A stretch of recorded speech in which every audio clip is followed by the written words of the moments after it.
Within the gleaming walls of a skyscraper that touches the clouds, where ambition meets reality and dreams are forged or shattered, there's a story that's been kept in the shadows for far too long.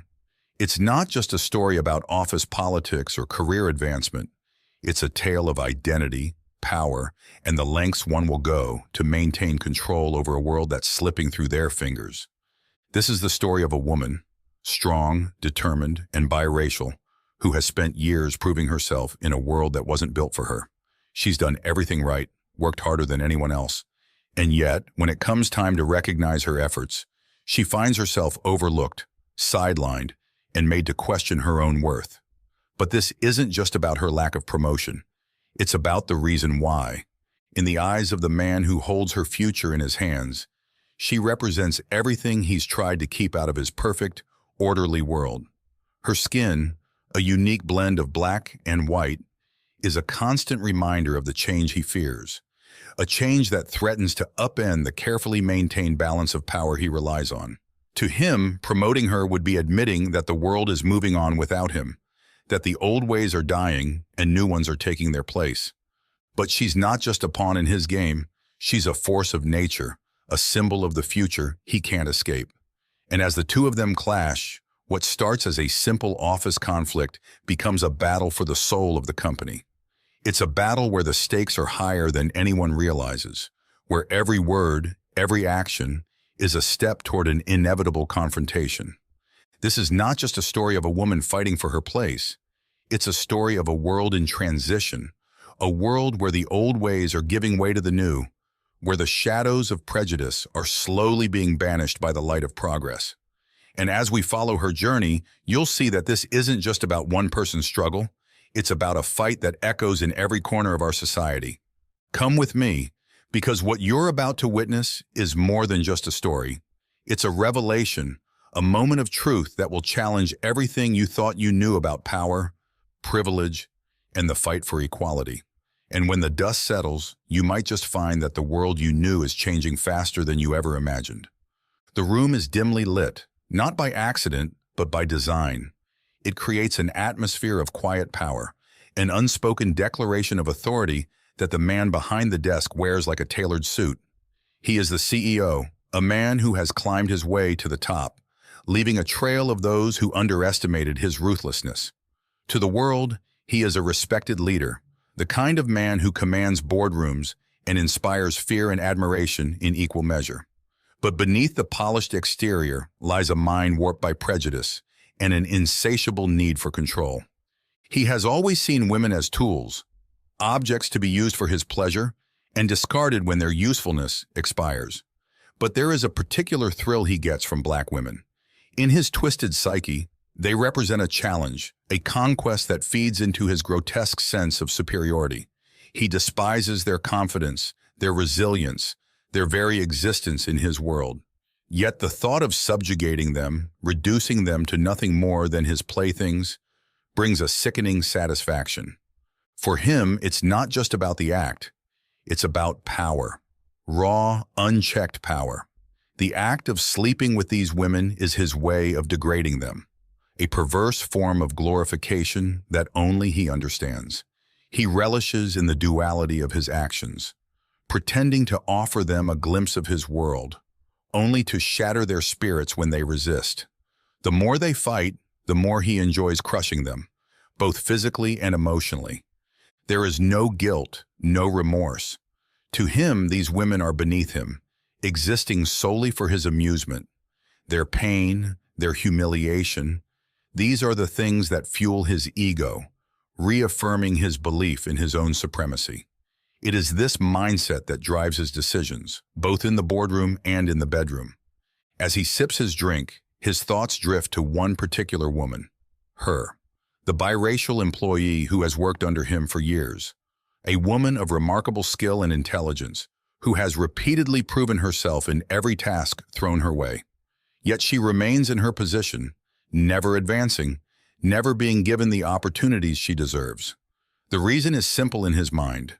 She doesn't belong. Her skin, a blend of black and white, is enough to remind him of the divide he cherishes so deeply. She intrigues him, not because of her competence, but because of her resistance. She has always been polite, respectful even, but there is an underlying strength in her that he finds infuriating. She doesn't grovel, doesn't play the game the way others do, and worst of all, she doesn't succumb to his advances. He recalls the last time he called her into his office. He had hinted at a promotion, a carrot dangled just out of reach, but only if she would play along. Her refusal had been swift, her expression betraying nothing but professionalism. But he saw it, the flash of disgust in her eyes, the barely contained revulsion. It was that moment that solidified his decision. She would stay exactly where she was, a reminder that no matter how hard she worked, she would never be more than what he allowed her to be. In his mind, it's her own fault. She had a choice, to submit and perhaps gain a little more, or to resist and remain stuck. Her refusal is a slight against him, an insult that he won't soon forget. And so he keeps her in place, ensuring that she sees others, less qualified, move ahead while she remains stagnant. It is a silent punishment, one that he administers with perverse pleasure. As the CEO, he has the power to shape destinies, and he has chosen hers.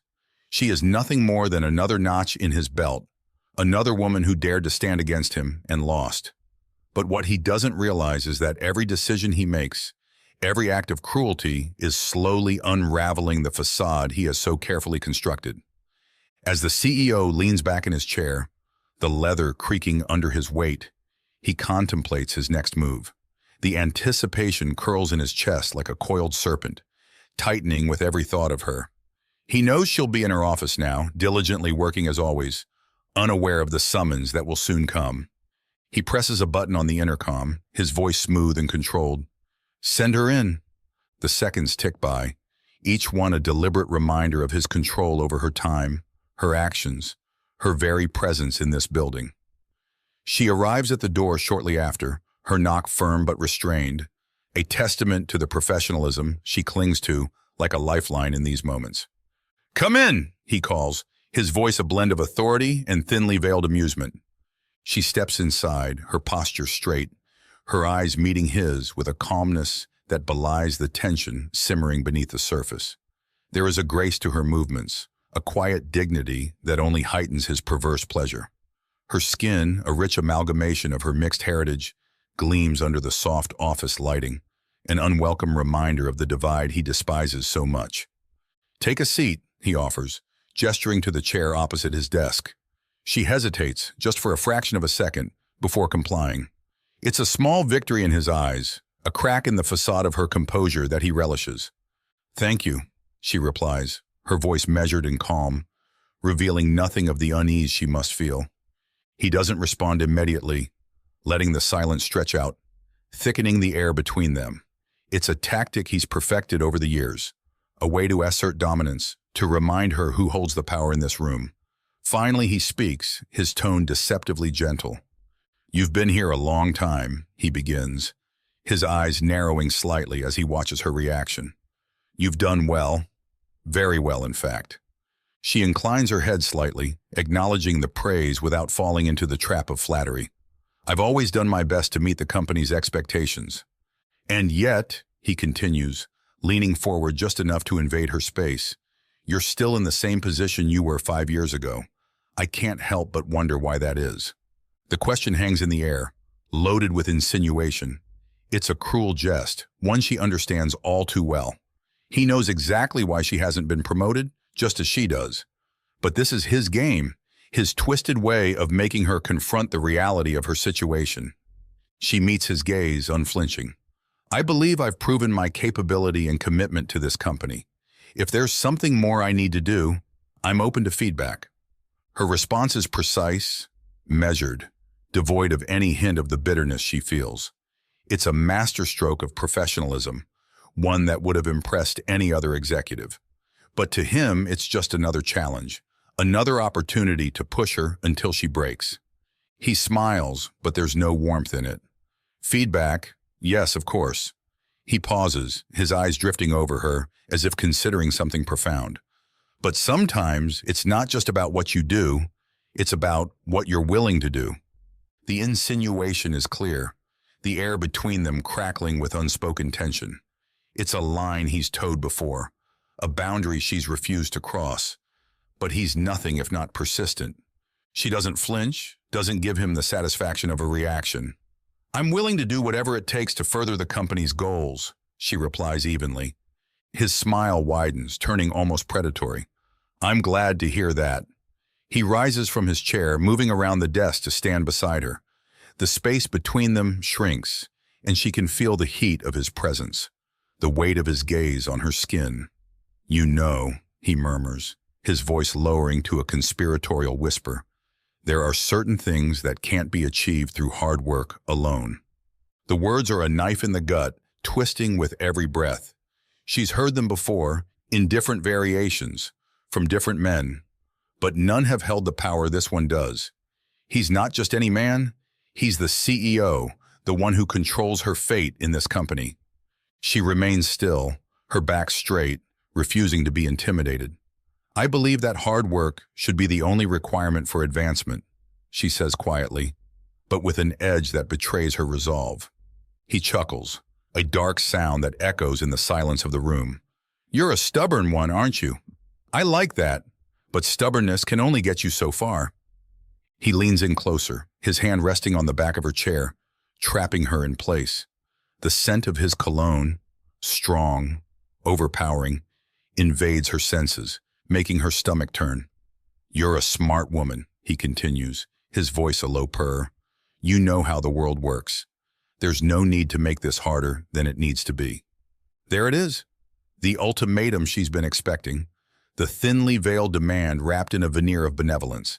He's offering her a choice, but it's no choice at all. Submit, and she might move up the ladder. Resist, and she'll remain where she is, stuck, stagnant, overlooked. She inhales deeply, drawing on every ounce of strength she has.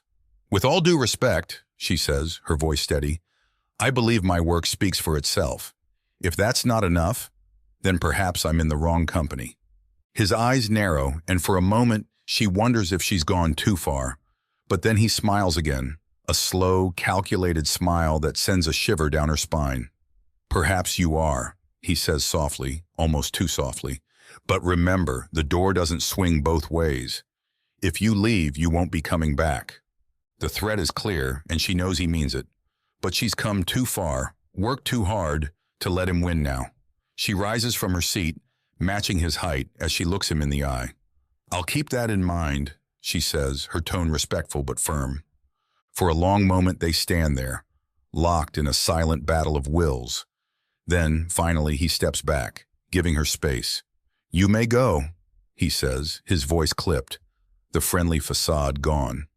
She doesn't hesitate. With a nod, she turns and walks out of the office, her heart pounding in her chest. The moment the door closes behind her, she releases a breath she didn't realize she was holding. The encounter has left her shaken, but not broken. If anything, it has only strengthened her resolve. She knows now, without a shadow of a doubt, that she'll never get ahead in this company, not as long as he's in charge. But she also knows that she won't let him defeat her. She'll find another way, another path to success, one that doesn't involve compromising her integrity or dignity. As she walks down the hallway, the echo of his words follows her, a reminder of the battle she's just fought and the ones still to come. But she refuses to let them define her. She's stronger than that, stronger than him, and she'll prove it. Back in his office, the CEO watches her leave, a sneer curling his lips. He's won this round, but the victory feels hollow. There's something about her, something he can't quite put his finger on, that unsettles him. Perhaps it's the way she refused to back down, the way she looked him in the eye without a trace of fear.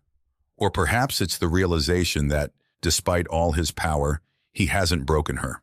Yet. But it doesn't matter. He's a patient man. He knows that eventually everyone has a breaking point, and when she reaches hers, he'll be there, ready to remind her who's in control. For now, though, he'll let her believe she's won. It makes the final victory all the sweeter. The tension between them is palpable, a silent battle waged with words and unspoken threats. Every interaction, every exchange, is a test of wills, a contest of strength that neither is willing to lose. And as they continue to clash, the stakes rise ever higher, each encounter leaving both more determined than before. Yet beneath it all there is a dark truth, a truth that she knows but refuses to acknowledge. Her lack of promotion is not due to her abilities or her work ethic. It's because of who she is, the color of her skin, the heritage she cannot change. And while she fights to prove herself, he fights to keep her in her place, to remind her that no matter how hard she tries, she'll never be more than what he allows. It's a battle she cannot win, at least not in the traditional sense. But that doesn't stop her from trying, from pushing back against the walls he's built around her. Every day she comes to work. She defies him with her very presence, her refusal to bow to his demands. And every day he finds new ways to remind her of her place, to assert his dominance in ways both subtle and overt. But even as they clash, there's a part of him that's drawn to her strength, her resilience. It's a part of him he despises, a weakness he cannot afford. And so he doubles down, pushing her harder, testing her limits in the hopes of breaking her once and for all. Yet as the days turn into weeks, and the weeks into months, he begins to realize that she's not like the others. She's stronger, more determined, more infuriating. No matter what he does, she remains unbroken, her spirit intact, her resolve unwavering. And it's this realization that fills him with a cold, simmering rage. He cannot allow her to win, cannot allow her to walk away unscathed. She has to be punished, has to be made an example of. But how? How can he break her without breaking himself in the process? The answer comes to him in a moment of clarity, a solution so simple, so perfect, that he wonders why he didn't think of it before. He'll use her own strength against her, turn her determination into her downfall. It's a tactic he's used before, one that has never failed, and he's certain it won't fail now. But as he sets his plan into motion, he can't shake the feeling that he's underestimated her, that she's more than she seems. And as the days go by, as the tension between them reaches a boiling point, he begins to realize that perhaps, just perhaps, he's not as in control as he thought. But by then, it's too late. The die is cast, the game set in motion, and as they move closer to the inevitable confrontation, both know that only one can emerge victorious. For her, it's a battle for survival, for dignity, for the right to exist as she is. For him, it's a battle for control, for power, for the satisfaction of knowing that he's still the master of his own world. But in the end, there can be only one winner. And as the final confrontation looms, both are prepared to do whatever it takes to come out on top. The die is cast and the game is set in motion. The unspoken battle between them has escalated into a silent war, a conflict where the rules are dictated by power, prejudice, and an unyielding determination to either maintain or dismantle the status quo. He sits behind his desk, the symbol of his authority looming large over everything in the room. The mahogany wood, polished to a sheen, reflects the dim light like a mirror that only reveals the surface, never the depth. It's a fitting metaphor for his world, pristine, untarnished on the outside, yet dark and twisted beneath the veneer of respectability. In the days that follow their last encounter, he watches her with renewed intensity. She moves through the office with the same quiet dignity, her presence a constant reminder of the thing he despises most, the color of her skin. It's not just that she's biracial, it's that her very existence is a defiance of the rigid boundaries he holds dear. She is a living contradiction, a blend of two worlds he believes should never coexist. To him, her skin is a stain on the fabric of his carefully curated world, a mark that no amount of scrubbing or ignoring can remove. It's a reminder that no matter how high he climbs, how much power he amasses, there are things beyond his control, things like heritage, identity, and the immutable truth of who someone is. And it infuriates him. He sees it every time he looks at her, that blend of black and white, a fusion that defies the binary world he wishes to impose. Her skin is a constant challenge, a silent provocation that she carries without apology.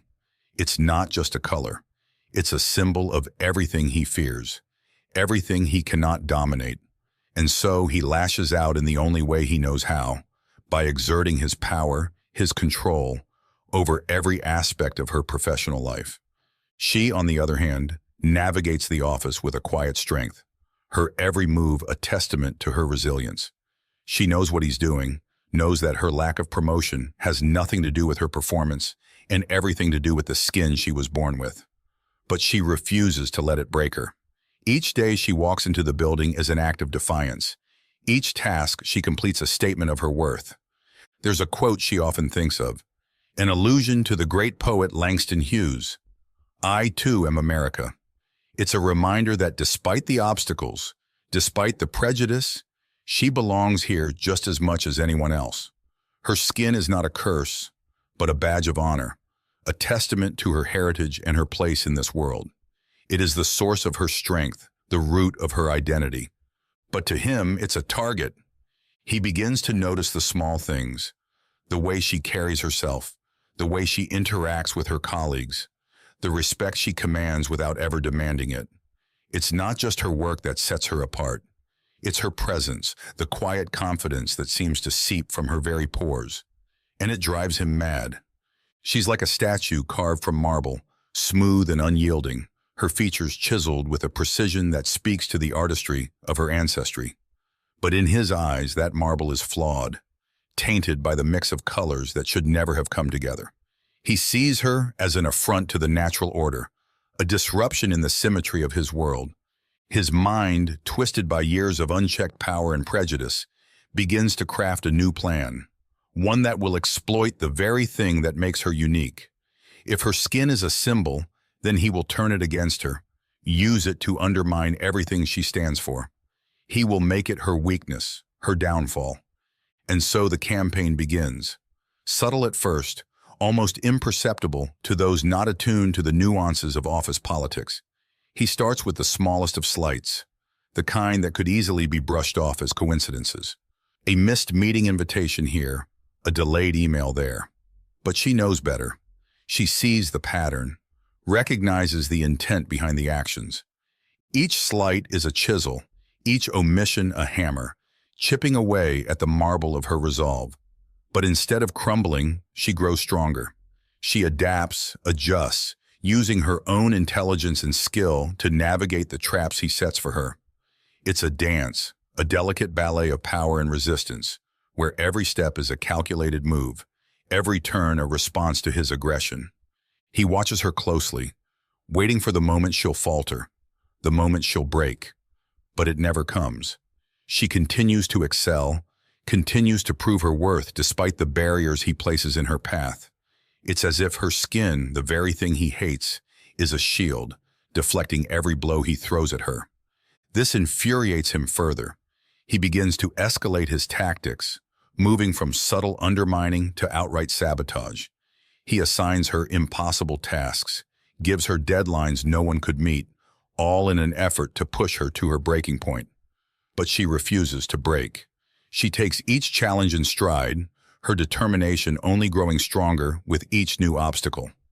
In a fit of frustration, he begins to lash out more openly, his prejudice no longer hidden behind a veneer of professionalism. He starts making offhand comments, thinly veiled insults that allude to her race, her heritage. He knows he's crossing a line, but he doesn't care. In his mind, she deserves it. She's dared to challenge him, dared to rise above the station he's assigned her, and for that, she must be put in her place. But she doesn't flinch. She meets his gaze head-on, her eyes unyielding, her voice steady. "With all due respect, sir," she says one day after yet another condescending remark, "I believe my work speaks for itself. My skin does not define my abilities, nor does it diminish my contributions to this company." Her words are like a slap in the face, a reminder that no matter how hard he tries, he cannot strip her of her dignity. She stands before him, unbowed, her very presence a rebuke to everything he believes in, and for the first time, he feels a flicker of doubt, a crack in the armor of his certainty. But he pushes it aside, refusing to let her get the better of him. He doubles down on his efforts, determined to make her regret ever standing up to him. The office becomes a battlefield. Every interaction a skirmish in the larger war he's waging against her. And yet, she continues to fight back, not with aggression, but with a quiet resilience that seems to absorb every blow without giving an inch. She is a fortress, her walls unbreachable, her defenses impenetrable. He hurls everything he has at her, but she remains standing, her resolve as unyielding as the marble she embodies in his mind. The symbolism is not lost on her. She knows what he's trying to do, knows that he's using her skin as a weapon against her. But she refuses to let him win. Each time he throws a new challenge her way, she meets it head-on, drawing on the strength of her heritage, the legacy of resilience passed down through generations. It's in these moments that she thinks of her ancestors, the ones who came before her, who fought their own battles against prejudice and oppression. She is their descendant, their legacy, and she will not let their struggles be in vain. Her skin, a blend of black and white, is not a weakness. It's a testament to their survival, their triumph over the forces that sought to erase them. And so she stands firm, a symbol of defiance in the face of his hatred. Every word he throws at her, every insult, every slight, is met with the same unyielding strength. She is a reflection of the world he wishes to deny, a reminder that the lines he tries to draw are nothing more than illusions. The tension between them reaches a boiling point, the office becoming a pressure cooker of unspoken conflict. The other employees notice, of course. They see the way he singles her out, the way she refuses to back down. But they say nothing, caught in the crossfire of a war they do not understand. A war that goes beyond mere office politics. It's a war of ideologies, of beliefs, of two worlds colliding in a space too small to contain them both. On one side, there is the CEO clinging to the old order, the rigid hierarchies that define his world. On the other, there is she, the embodiment of a new world, a world where boundaries are blurred, where identities are complex and multifaceted. The symbolism of their struggle is not lost on her. She knows that this is more than just a battle for her promotion. It's a battle for her identity, for her right to exist in this space as she is without compromise. And she is determined to win. But as the days turn into weeks and the weeks into months, she begins to feel the strain. The constant barrage of challenges, the relentless pressure, takes its toll. There are days when she doubts herself, when the weight of his hatred feels too heavy to bear. But in those moments, she draws strength from within, from the knowledge that she is fighting not just for herself, but for all those who came before her, and for those who will come after. She thinks of the great leaders and thinkers who fought for civil rights, who challenged the very systems that now seek to hold her back.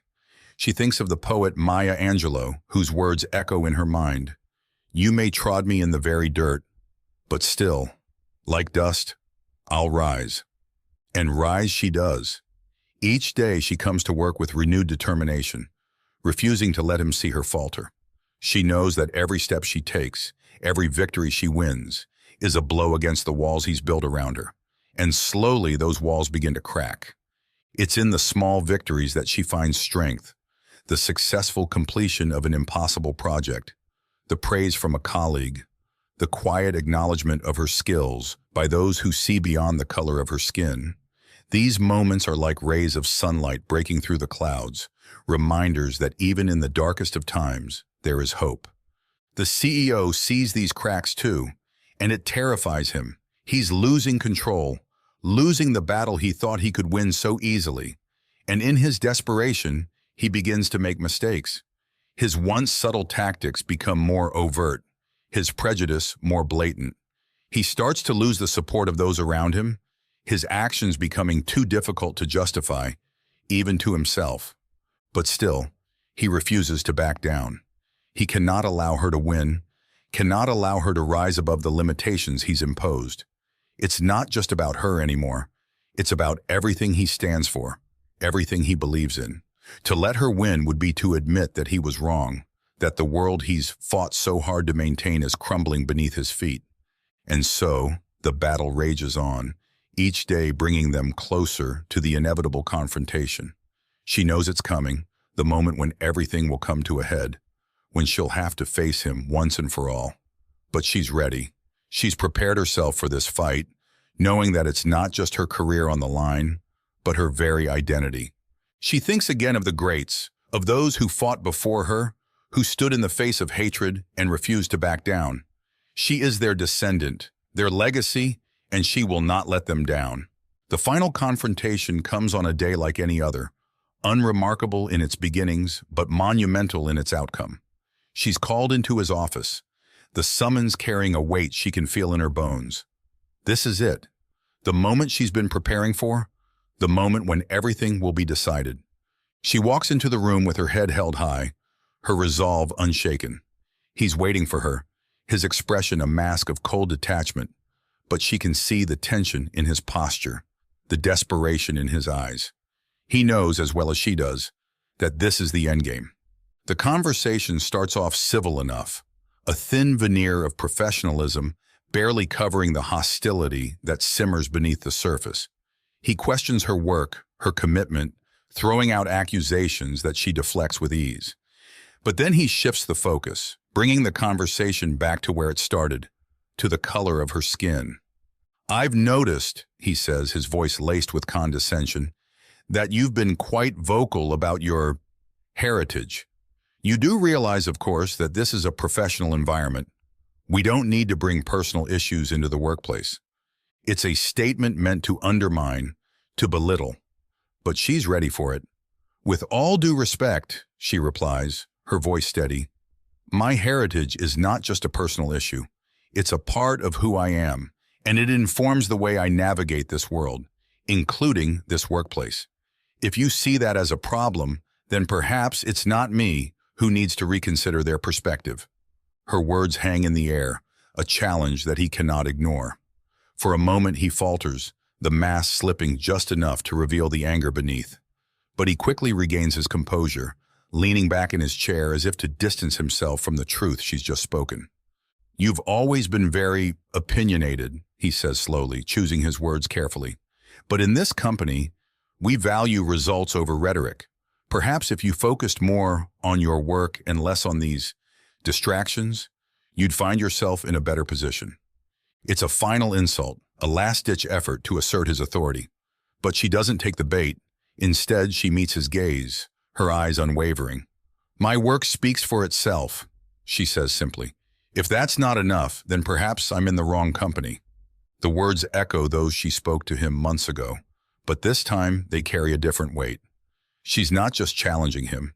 She's ready to walk away, to leave behind everything she's worked for rather than compromise her integrity. And he knows it. He can see it in her eyes, the resolve that burns brighter than ever. She's won, and there's nothing he can do to change that. The realization hits him like a blow, knocking the wind out of his sails.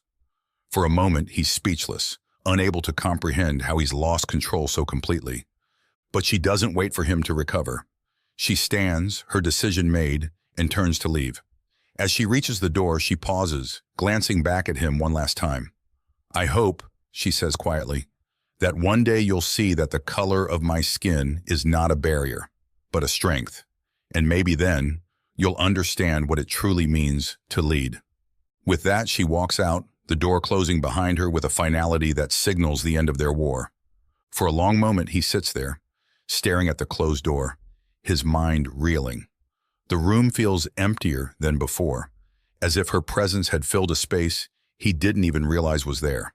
But now she's gone, and he's left alone with his thoughts, his power, and his prejudice. And for the first time, he feels something unfamiliar, something that tugs at the edges of his consciousness, demanding to be acknowledged. It's not guilt, not remorse. It's something more insidious, more uncomfortable. Doubt. He shakes it off, pushing the feeling aside. He's the CEO, the one who controls this company, this world. But even as he tries to reclaim his sense of authority, the doubt lingers, a shadow that will haunt him long after she's gone. Outside the office, she walks down the hallway with her head held high, her heart lighter than it's been in months. She's won, not just the battle, but the war. She's proven to herself and to him that she is more than the color of her skin, more than the limitations he tried to impose. She is strong, resilient, and unbreakable. And as she steps out of the building, leaving behind the walls that once tried to contain her, she knows that her journey is far from over.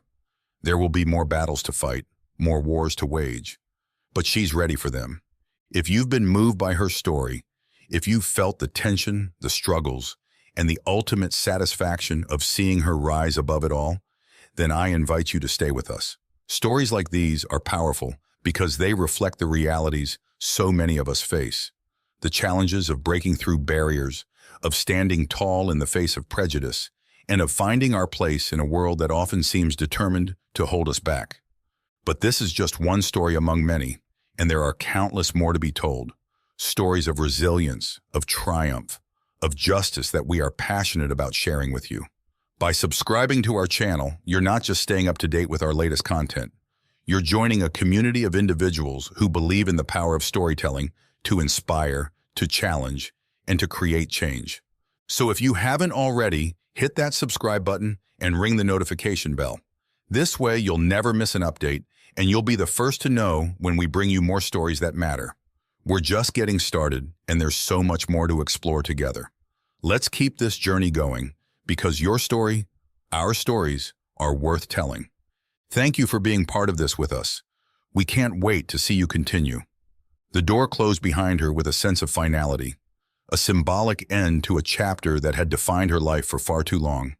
She walked down the hallway, her steps light, her posture tall, embodying the quiet strength that had carried her through the battles she never should have had to fight.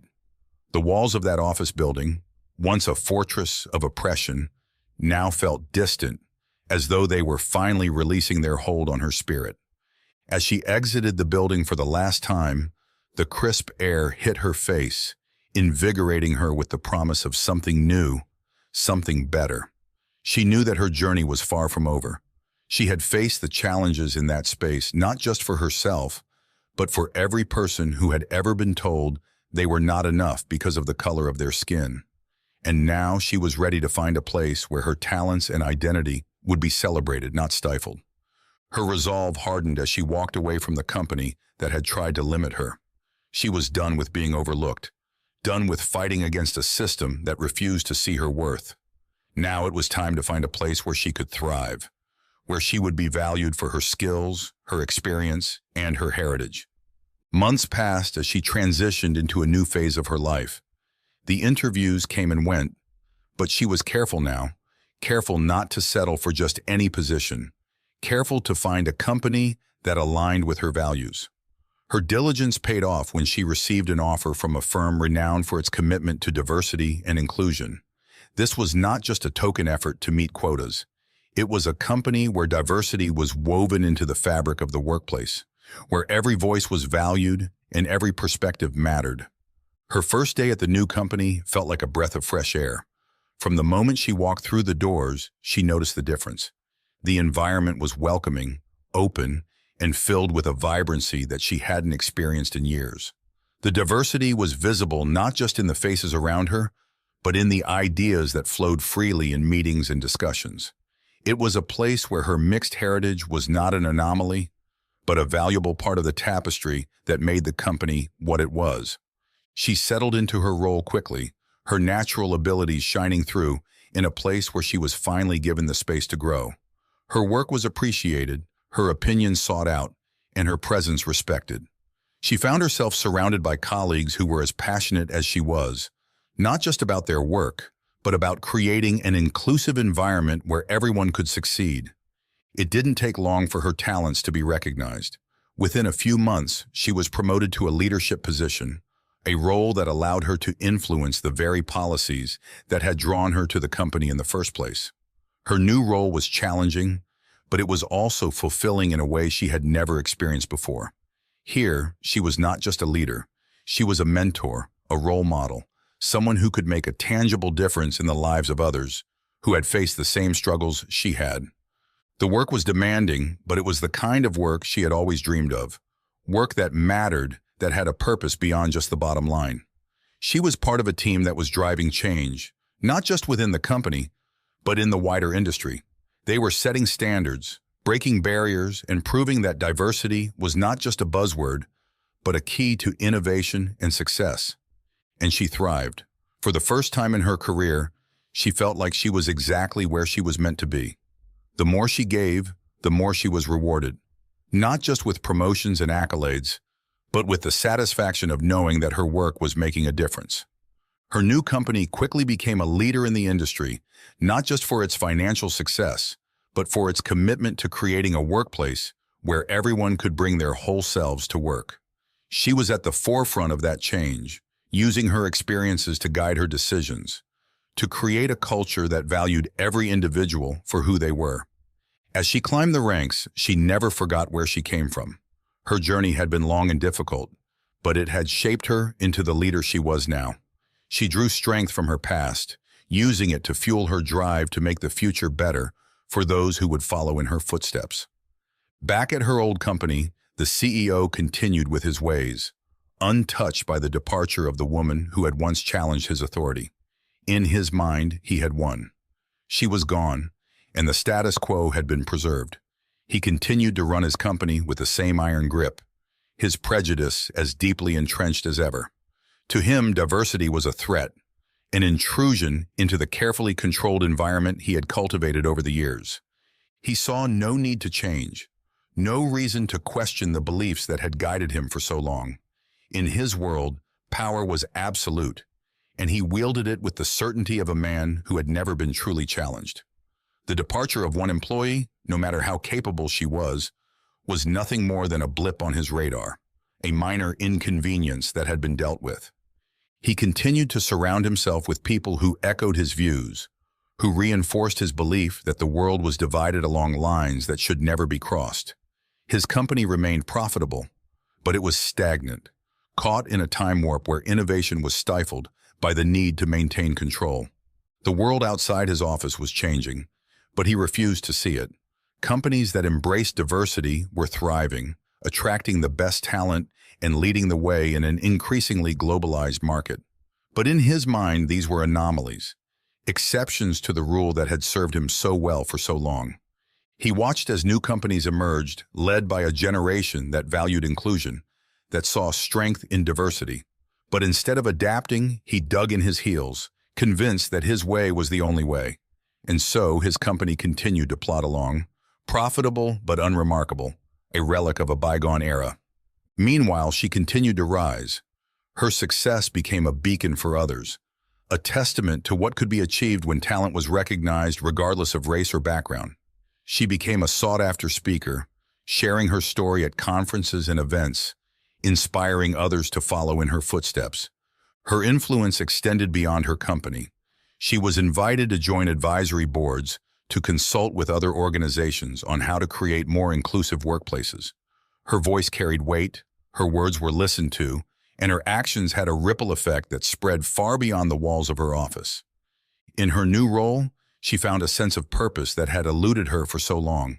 She was not just building a career, she was building a legacy, one that would pave the way for future generations to succeed where she had once struggled.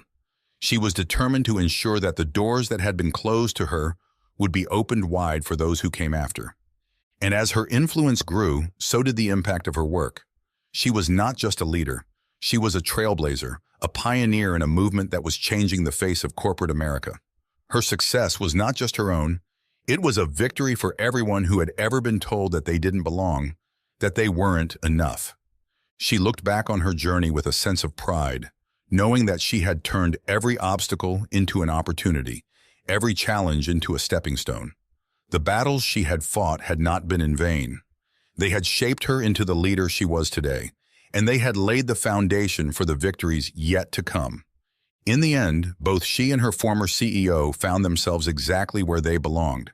She had broken free from the chains that had once held her down, rising to heights she had only dreamed of.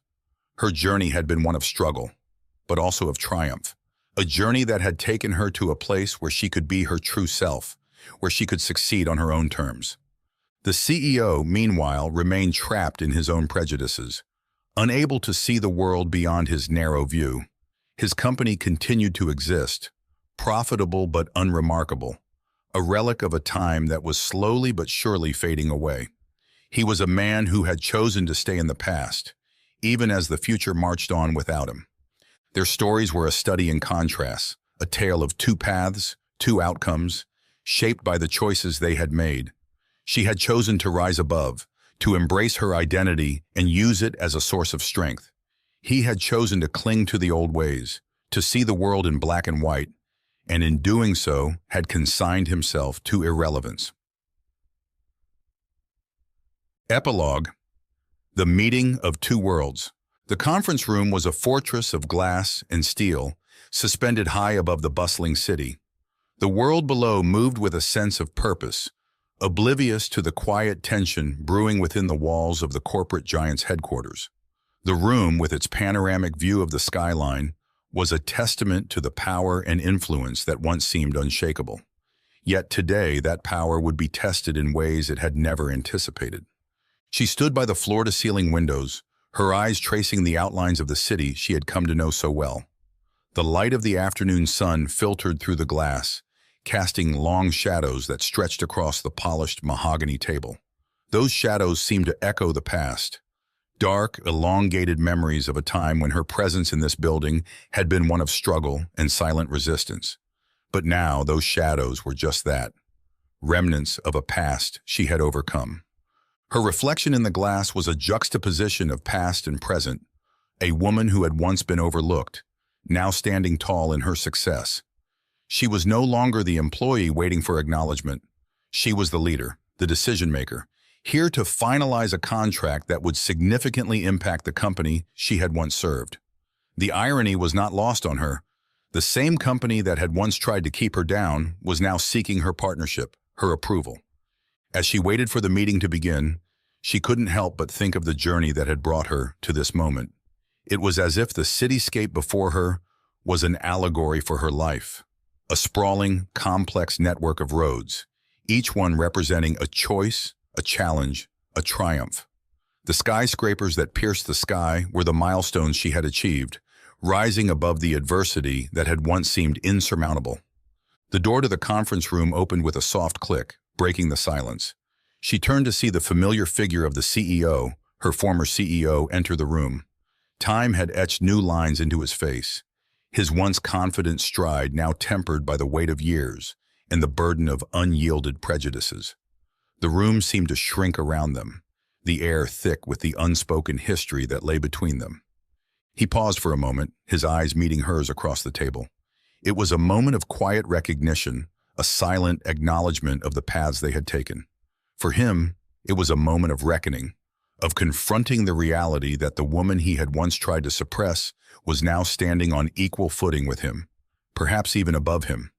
For her, it was a moment of reflection, of seeing the man who had once been the embodiment of all the barriers she had faced. But now, those barriers were nothing more than shadows in the past, powerless to affect her present. She was no longer the woman he could control. She was the leader of a successful company, one that had sought her guidance and expertise. They took their seats at opposite ends of the long table, a symbolic distance that mirrored the divide between their worlds. The glass table between them was a clear, cold barrier, a metaphor for the transparency she now demanded, and the reflection of the truth that could no longer be ignored. The discussion began with pleasantries, a formality neither was particularly invested in. He spoke with the practiced ease of a man who had navigated countless negotiations, but there was an edge to his voice, a subtle unease that betrayed his awareness of the shift in power dynamics. She, on the other hand, was calm and composed, her words measured and precise, each one a reminder of the competence that had brought her to this point. As they delved into the details of the contract, the conversation took on a rhythm, an exchange of proposals and counterproposals, of terms and conditions. But beneath the surface, there was an undercurrent of something deeper, a struggle for control, a test of wills. It was a battle not of words but of presence, of the unspoken power that each held in their own right. He tried to assert himself, to steer the conversation in a direction that favored his company, but each time, she gently but firmly redirected it back to the terms she had come to secure. It was a dance of diplomacy, one where she led with a quiet strength that left no room for doubt. She had learned well the art of negotiation, not just in boardrooms, but in life itself. And now she wielded that skill with the precision of a master. At one point, he attempted to evoke the old camaraderie they had once shared, or rather the facade of camaraderie he had used to mask his true intentions. "You know," he began, leaning forward slightly, as if to bridge the distance between them, "we always valued your work here. You were one of our best." She met his gaze steadily, her expression unyielding. "I valued my time here as well," she replied, her voice soft but firm. "It taught me the importance of knowing one's worth and not settling for less than what one deserves." There was no anger in her tone, no bitterness, only the calm assurance of someone who had moved beyond the need for validation from those who had once tried to diminish her. Her words hung in the air, a gentle rebuke that carried the weight of her experiences, of the battles she had fought and won. He nodded slowly, a flicker of something, regret perhaps or understanding, crossing his features, but it was gone as quickly as it had appeared, replaced by the practiced neutrality of a man who had spent a lifetime guarding his emotions behind a wall of professionalism. The meeting continued, each passing minute reinforcing the shift in power between them. She was no longer the subordinate, the employee waiting for recognition. She was the equal, or perhaps, in this moment, the superior, guiding the terms of a deal that would benefit both companies, but on her terms. As the meeting drew to a close, they reviewed the final points of the contract. There was a moment of silence as they both looked over the documents, a pause that seemed to stretch on as they each absorbed the significance of what was about to be signed. For her, this contract was more than just a business agreement. It was a symbol of her journey, of the success she had achieved despite the obstacles placed in her path. It was a testament to her resilience, her determination to rise above the limitations others had tried to impose on her. For him, it was a moment of realization, of understanding that the world he had tried so hard to control was changing, moving beyond the confines of the old prejudices and power structures he had relied on. The woman sitting across from him was proof of that change, a living reminder that the future belonged not to those who clung to the past, but to those who embraced progress and inclusion. He signed the contract first, his pen moving across the page with a steady hand, though there was a slight tremor in his fingers that betrayed his inner turmoil. When he finished, he slid the document across the table to her, a gesture that was both an invitation and a concession. She took the pen, her movements fluid and confident, and added her signature to the contract. As she did, she couldn't help but feel a sense of closure, a realization that this moment was the culmination of everything she had worked for, the final chapter in a story that had begun with her struggle for recognition and respect. The contract was complete, the deal finalized. They exchanged polite nods, the formalities of business concluding what had been, in many ways, a personal journey for both of them. But even as the meeting ended, the impact of what had transpired lingered in the air, a silent acknowledgement that something fundamental had shifted between them. As she gathered her things and prepared to leave, he stood as well, walking her to the door. There was a moment of hesitation, a brief pause before he spoke. "I wish you all the best," he said, his voice sincere, if a bit resigned. She looked at him, her expression thoughtful. "Thank you," she replied, her tone warm but reserved. "I wish the same for you." And with that, she left the conference room, stepping out into the hallway and away from the world that had once tried to hold her back. The door closed behind her with a soft click, the finality of it echoing the end of an era, both for her and for the company she had once served. As she walked down the hallway, the shadows of the past receded, replaced by the bright light of the future she had forged for herself. The meeting had been a reminder of how far she had come, but it was also a testament to the fact that her journey was far from over. There were new challenges ahead, new opportunities to seize, and she was ready for them all. Back in the conference room, the former CEO stood alone, staring at the closed door for a long moment. The room, once filled with the tension of their unspoken history, was now quiet, the air heavy with the realization that he had just witnessed the embodiment of change, change that he had tried to resist, but that had ultimately triumphed. He returned to his seat, the documents before him now just pieces of paper, devoid of the power they once seemed to hold. He knew that this was not just the end of a meeting, but the end of something much larger. A shift in the world he had once controlled, a shift that was now beyond his grasp. But even as he faced this new reality, he couldn't help but feel a sense of relief. The fight was over, and in its place was a new beginning, one that he would have to navigate with the understanding that the world had changed, and that those changes were here to stay. For her, the future was bright, filled with the promise of success and fulfillment in a place where she was valued for who she was. For him, the future was uncertain, a landscape he would have to learn to navigate without the old certainties he had relied on for so long. But in the end, they were both exactly where they were meant to be, each having walked their own path, each having arrived at a place that reflected the choices they had made. As she left the building, the sun was beginning to set, casting a warm glow over the city. The skyline, once a distant, unattainable dream, was now the backdrop to her success, a symbol of the heights she had reached and the obstacles she had overcome. And as she looked out at the city, she knew that this was just the beginning of a new chapter, a chapter where she would continue to rise, to lead, and to inspire others to do the same. The shadows of the past were behind her, and in their place was the light of a future filled with endless possibilities.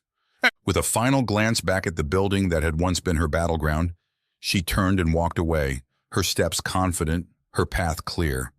The world was hers for the taking, and she was ready to embrace it. That's it, everyone. What do you think of her remarkable journey from being overlooked and underestimated to becoming a beacon of success and resilience? Which part of her story resonated with you the most? Was it the quiet strength she displayed in the face of relentless adversity, or the way she rose above it all to find a place where she could truly thrive? Her story is not just about overcoming obstacles. It's about breaking barriers and paving the way for others who face similar struggles. It's a powerful reminder that, no matter the challenges, perseverance and self-belief can lead to incredible opportunities and triumphs. Share your thoughts in the comment section below. How do you feel about the CEO's refusal to change, and what does that say about those who cling to outdated beliefs? Do you think his company will eventually crumble under the weight of its own stagnation? Or will he continue to maintain his grip on power? If her journey inspired you, let us know if there's another story of resilience, triumph, or justice you'd like us to explore next. Your voice matters in this community, and we'd love to hear what kind of stories you want to see more of. Don't forget to subscribe for more powerful narratives like this one, and make sure to hit the notification bell so you never miss an update. We have many more stories of strength, courage, and justice coming your way. Stories that challenge the status quo and highlight the power of the human spirit. Until next time, remember, your identity is your strength and your journey is your own. Keep pushing forward, keep rising above, and keep striving to create the world you want to see. Thank you for being a part of this journey with us, and we can't wait to continue exploring these stories together. See you in the next one.